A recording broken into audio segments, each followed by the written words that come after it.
ಯಾರು ಏನೇ ಹೇಳಿ ನೆಕ್ಸ್ಟ್ ನಾವೇ ಬರೋದು. ಏನಣ್ಣ ಪೆಹಲ್ಗಾಮಲ್ಲಿ ಅಮಾಯಕರನ್ನ ಅನ್ಯಾಯವಾಗಿ ಸಾಯಿಸ್ಬಿಟ್ರು. ಎಲ್ಲ ಸೆಕ್ಯೂರಿಟಿ ಫೈಲೂರ್ ಕಣೋ. ಏನ ಸೆಕ್ಯೂರಿಟಿ ಫೈಲೂರ? ಏಯ್ ಆಡೋ ಮಾತು ಮೇಲೆ ಇಡ್ತಾ ಇರ್ಲಿ. ಗಾಂಧಿ ಸತ್ತಾಗ ಸೆಕ್ಯೂರಿಟಿ ಫೈಲ್ ಆಗಿರ್ಲಿಲ್ವಾ? ಇಂದಿರಾ ಗಾಂಧಿ ಸತ್ತಾಗ, ರಾಜೀವ್ ಗಾಂಧಿ ಸತ್ತಾಗ ಅಷ್ಟೇ ಯಾಕೆ, ತಾಜ್ ಹೋಟ್ಲು ಮೇಲೆ ಬಾಂಬ್ ಹಾಕ್ತಾಗ ಸೆಕ್ಯೂರಿಟಿ ಫೈಲ್ ಆಗಿರ್ಲಿಲ್ವಾ? ಈಗ ಮಾತ್ರ ಸೆಕ್ಯೂರಿಟಿ ಫೈಲೂರ್ ಆಗ್ಬಿಡ್ತಾ? ನಿಮ್ ಸ್ವಾರ್ಥಕ್ಕೋಸ್ಕರ ದೇಶಕ್ಕಾಗಿ ಹೋರಾಟ ಮಾಡೋ ನಾಯಕರ ಮೇಲೆ ಇಷ್ಟೊಂದು ಕಳಪೆಯಾಗಿ ಮಾತಾಡ್ತೀರಾ?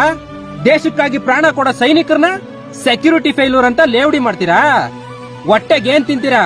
ಅನ್ನ ತಾನೇ ತಿಂತೀರಾ? ಕೋಪ ಬಂತ?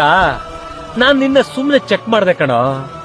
ನಿನಗೆ ಇಷ್ಟು ಉರಿತಲ್ಲ, ದೇಶ ಪ್ರೇಮಿಗಳಿಗೆ ಸೆಕ್ಯೂರಿಟಿ ಫೇಲ್ಯೂರ್ ಅನ್ನೋ ಪದ ಕೇಳಿದಾಗ ಇನ್ನೆಂಗ್ ಉರ್ದಿರ್ಬೇಕು? ಸೈನಿಕರನ್ನ ಕಳ್ಕೊಂಡಿರೋ ಅವ್ರ ಫ್ಯಾಮಿಲಿ ಅವರಿಗೆ ಇನ್ಯಾವ ತರ ಉರ್ದಿರ್ಬೇಕು?